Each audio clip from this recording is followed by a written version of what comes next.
एक दिन भोलेनाथ शंकर जी बैठे थे कैलाश में, और जब कैलाश में बैठे थे ना तो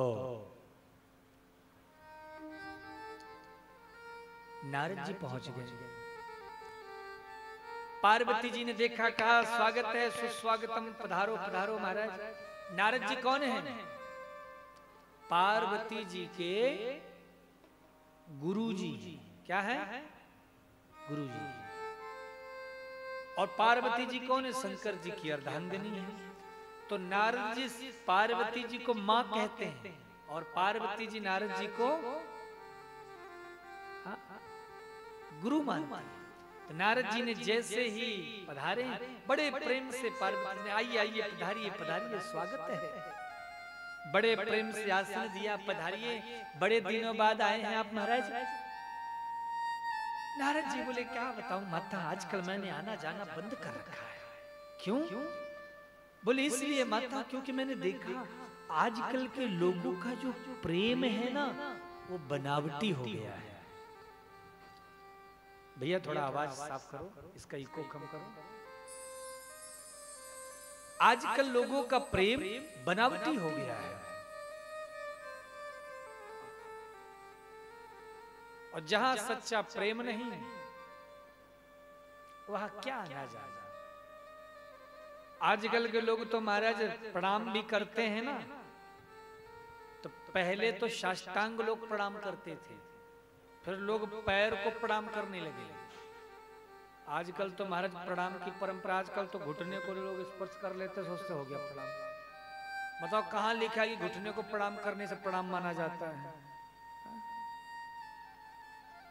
लेकिन आजकल झुकना ही किसी को पसंद नहीं है। इतना अहमता भर गई है कि कहां से झुक पाए। तो नारद जी बोले मैंने सब जगह आना जाना बंद कर दिया है। तो बड़े प्रेम से पार्वती जी ने कहा महाराज संसारी लोग हैं उनकी बात अलग हो, लेकिन प्रेम का यदि दर्शन करना है तो हमारे पतिदेव मेरे भोलेनाथ को आप देखिए, उनसे बड़ा दयालु कौन होगा।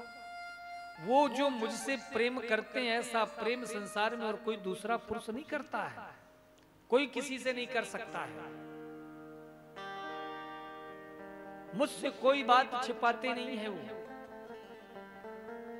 तो नारद जी ने कहा अच्छा वो आपको सारी बात बताते हैं? हाँ हाँ। तो बोले आपको उन्होंने वो भी बात बताई होगी। कौन सी बात? बोले वो वाली बात। वो वाली कौन सी? बोले अरे वही वो जो गले में मुंडों की माला है बाबा के, उसमें किसके सिर लगे हैं। अब तो पार्वती जी चौंक गई। भैया आज तक कभी ये तो नहीं बताया कि वो जो गले में मुंडों की माला उसमें किसके सिर धरे हैं। नारद जी ने सोचा हो गया हमारा काम। नारद जी बोले माता जी अब आदेश दीजिए मैं चलता हूं, मुझे बहुत सारा काम है। नारद जी वहां से चले गए। अब पार्वती मैया गुस्से में भर करके महाराज शंकर जी की तरफ पास में बैठी। शंकर जी बात करने लगे। क्या बात है देवी? पार्वती जी बात ही ना करे। शंकर जी ने कहा देवी जी। पार्वती जी बोले रहने दो।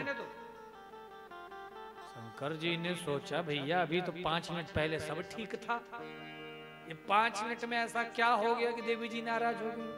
महाराज माताएं कब नाराज हो जाएं, किस बात पे नाराज हो जाएं पता नहीं चलता है।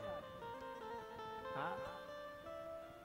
कई बार तो 2-2 दिन बीत जाते हैं और पता ही नहीं चलता कि देवी जी नाराज है कि प्रसन्न है।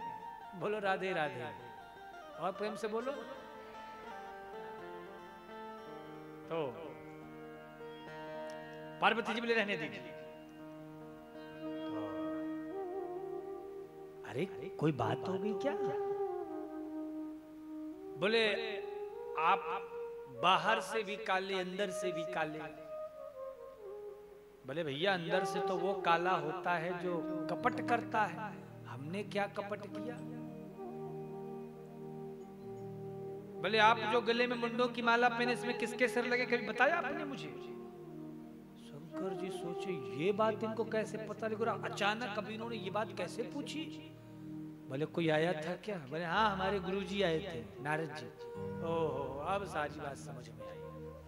शंकर जी कहने लगे देवी, अरे यही तो सबूत है कि मैं आपसे कितना प्रेम करता हूं। क्या मतलब? बोले आप तो अम्बा हो, जगदम्बा हो, लेकिन जब पृथ्वी में आई और शरीर को त्याग दिए तो आपके ही सिर को मैं अपनी माला में गूंथ लेता था और इधर उधर डोलता फिरता था। आपसे मेरा इतना प्रेम है और आप मुझे कपटी कह रही हो। पार्वती जी बोली, तब तो मैं आज जान गई आप महाकपटी निकले। कैसे?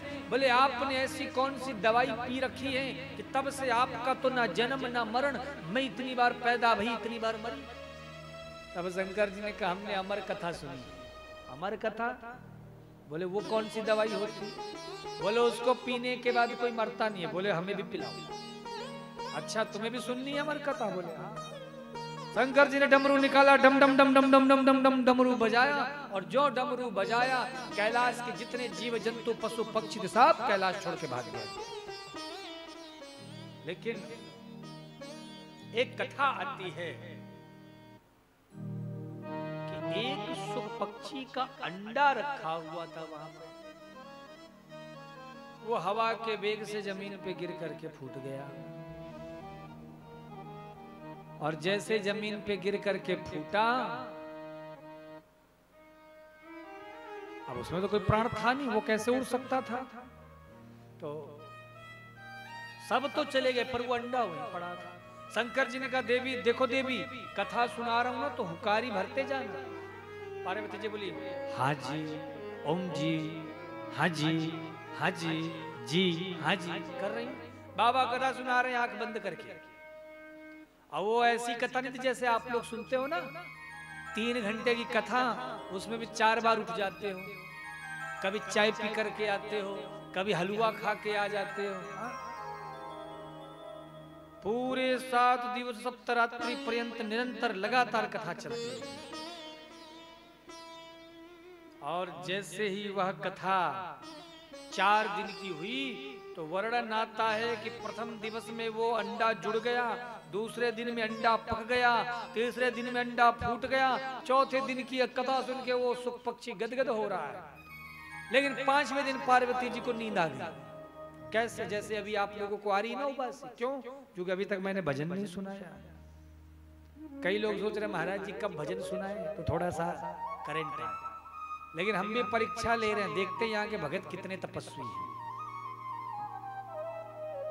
तो बंधुओं, पार्वती माता को नींद आ गई। अब पार्वती मैया जैसी सोई महाराज सुखदेव जी बोले, अब तो गड़बड़, वो जो सुख पक्षी निकला था अंडे से, अब क्या होगा? तो उसने क्या किया, बिल्कुल पार्वती जी की आवाज में, हाँ जी, ओम जी, हाँ जी। आपने तोते को देखा होगा, तोता के पास यदि आप बार बार कोई बात को रिपीट करो ना तो तोता भी फिर उस शब्द को दोहराने लगता है। तो वो सुख पक्षी ऐसे बोल रहा है।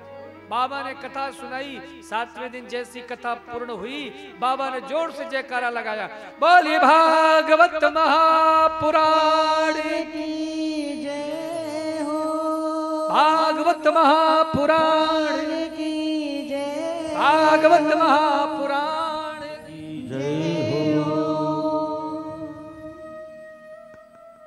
पार्वती जी चौकी। हाँ महाराज, आगे क्या हुआ? कृष्ण ने कंस को मारा या कंस ने कृष्ण को? युद्ध का समय चल रहा था जब नींद आई थी। तो पूछ नहीं किसने किसको मारा। शंकर जी ने माथा पकड़ लिया। देवी पूरी कथा सुना दी और तुम्हें यही नहीं पता किसने किसको मारा? बोले मैं तो 4 दिन ही सुनी, चौथे दिन तो नींद आ गई, 5वें दिन। तो बोले फिर ये हुकारा कौन भर रहा था? वो सुख पक्षी को देखा।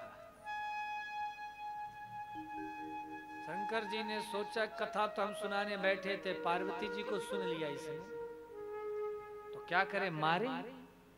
बोले क्यों मारे? सुना तो ही है। पर फिर याद आया किसने सुना तो, लेकिन नियम से नहीं सुना। कथा में नियम है महाराज।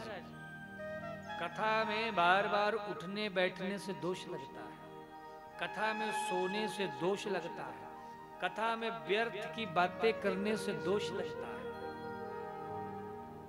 तो बोले इसने कथा की भाव से नहीं, इसने कथा की चोरी की है, तो चोर की एक ही सजा है, मृत्यु दंड। बाबा ने उठाया त्रिशूल और दौड़ पड़े, आज तुझे मार डालूंगा। सुख पक्षी भाग रहा है आगे आगे, बाबा पीछे पीछे त्रिशूल लेके आ रहे हैं। और जैसे ही बाबा महाराज पीछे पीछे भगे, सुख पक्षी कैलाश के नीचे आ गया। और जैसे कैलाश के नीचे उतरा तो व्यास जी की पत्नी बिट्टिका देवी बगल से जा रही थी, सोई उसे कहीं मार्ग ना मिला। तो बिट्टिका देवी को उसी समय उबासी आ गई, जम्हाई, और जैसे ही मुंह फैलाया तुरंत वो सुख पक्षी अंदर चला गया। बाबा इधर उधर खोज रहे हैं, कहां गया। फिर ध्यान लगा के देखा, ओहो बिट्टिका देवी के मुंह में चला गया, गर्भ में। कोई बात नहीं, शंकर जी भी कम जिद्दी नहीं, व्यास जी की कुटिया के बाहर ही त्रिशूल गाड़ करके खड़े हो गए, धूनी रमा के बैठ गए। जब ये बाहर निकलेगा तब मारेंगे इसे। लेकिन सुखदेव जी भी कम नहीं, सुखदेव जी बाहर निकले ही नहीं। कितने साल, 2 साल, 4 साल, 12 साल तक गर्भ में पड़े रहे। 12 साल बाद एक दिन बिट्टिका ने कहा, अरे स्वामी, व्यास जी से कहा, सुनिए महाराज, मेरे अंदर से मुझे ऐसा लग रहा जैसे सुंदर सुंदर मंत्र के उच्चारण सुनाई दे रहे। व्यास जी बोले, कोई विद्वान बालक होगा, आवाज दी, अरे पुत्र तुम बाहर आ जाओ। बाहर क्यों नहीं आते। सुखदेव जी बोले, पिताजी बाहर नहीं आना।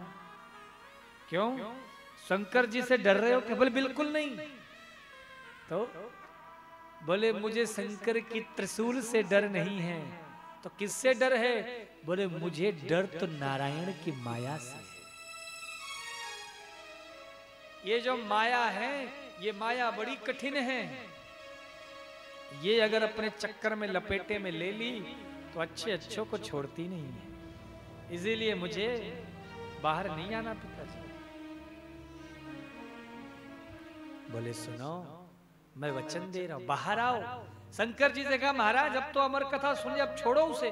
शंकर जी को समझाया, बाबा तो चले गए, लेकिन फिर भी नहीं माने सुखदेव जी। व्यास जी बोले, हम कह रहे हैं। बोले आपकी भी बात हम नहीं मानेंगे। तो किसकी मानोगे। बोले मायापति की मान जाएंगे। तो व्यास जी ने मायापति नारायण को बुलाया, और हमारे स्वयं प्रभु बद्रीनाथ पधारे हैं आज। और हमारे प्रभु बद्रीनाथ आकर के व्यास जी से कह रहे हैं, आप लोग गए होंगे बद्रीनाथ केदारनाथ, वहां अपने व्यास जी का आश्रम वगैरह भी देखा होगा, व्यास गुफा है ना, गए हो। तो स्वयं बद्रीनाथ प्रभु पधारे हुए हैं और बड़े प्रेम से गदगद होकर के सुखदेव को आशीर्वाद दे रहे हैं। और आशीर्वाद देते हुए कह रहे हैं, पुत्र मैं जानता हूं ये माया मेरी बड़ी प्रबल है, इस माया से कोई बच नहीं पाया है, परंतु याद रखना पुत्र, इस माया की जो दवा है वो भी तुम्हारे पास है। माया का एक नाम है नर्तकी। क्या नाम है। नर्तकी। क्यों, क्योंकि माया करती क्या है। बोले ये नचाती है सबको। ये नर्तकी का काम ही है नचाना, लेकिन इस नर्तकी की दवा है, इसी का उल्टा कर दो नर्तकी को तो क्या बनेगा। तो कीर्तन करने लग जाओ तो ये नर्तकी माया दूर हो जाती। सोचो आप लोग यहाँ बैठे हो किसके सारे, ये प्रभु का नाम कीर्तन ही तो है जो माया से बचा रखा है। और ये दरवाजे के पंडाल के बाहर माया घूम रही है। ये जितने भी बैठे हैं ना अंदर, ये कब बाहर निकले और कब हम अपना अटैक करें। फिर क्या होगा, जैसे ही बाहर निकलोगे ना फोन आएगा, अरे इतनी देर कैसे हो गई, हम लोग कब से भूखे बैठे, जल्दी आओ रोटी बनाने है। दूसरा फोन आएगा, अरे हम 10 बार फोन कर चुके, तुम्हारा फोन क्यों नहीं उठ रहा तुम्हारा। तो यही तो माया कराती है।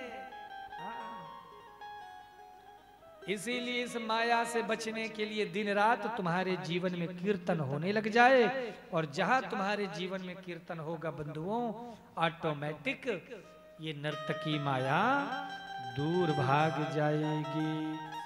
बोलिए भक्तवत्सल भगवान की। आइए आज हमारे श्री बद्रीनाथ प्रभु सुखदेव भगवान